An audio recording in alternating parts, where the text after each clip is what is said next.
අපි ඔබව මනසින් ඒ යුගයට රැගෙන යන බවට මම ඔබට පොරොන්දුවක් වෙනවා. අපි මේ හඬපරි අහලා කතා කරමු. ඔබේ සිස්සරන් වල විතරක් නෙවෙයි ඔබේ ගතර පවා යමක් දැනේවි. කුතුහලයේ කියලා අපි මේ හඬපරි ශ්‍රවණය කරමු.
මහා වර්ෂාවත් සමග ඇති වූ අකුණු නිසා ගසක් කඩා වැටි තම මව්පියනුත් සොහොයුරත් මියගිය බව කියා සිටියා.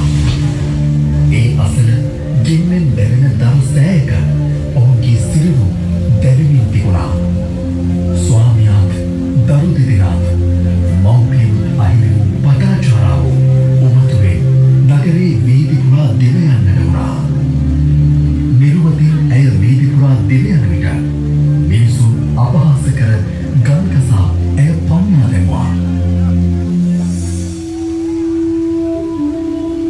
මේ අතර සරත් නුවර දෙව්රම් බෙහෙරේ ධම්සභා මණ්ඩපයේ අප මහා ගෞතම බුදුරජාණන් වහන්සේ ධර්මය දේශනා කරමින් සිටියා.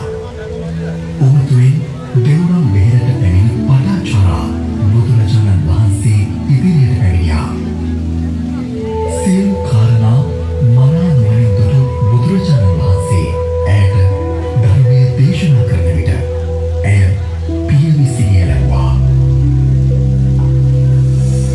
ජීවිතයේ ඇති යථා ස්වභාවයත් අනියත බවත් ධර්මය තුළින්ම වටහාගත් පටාචාරාව ගෞතම බුදුසසුනේ පැවිදි බව ලබා උතුම් අරිහත් ඵලය සාක්ෂාත් කරගත්තා. එමෙන්ම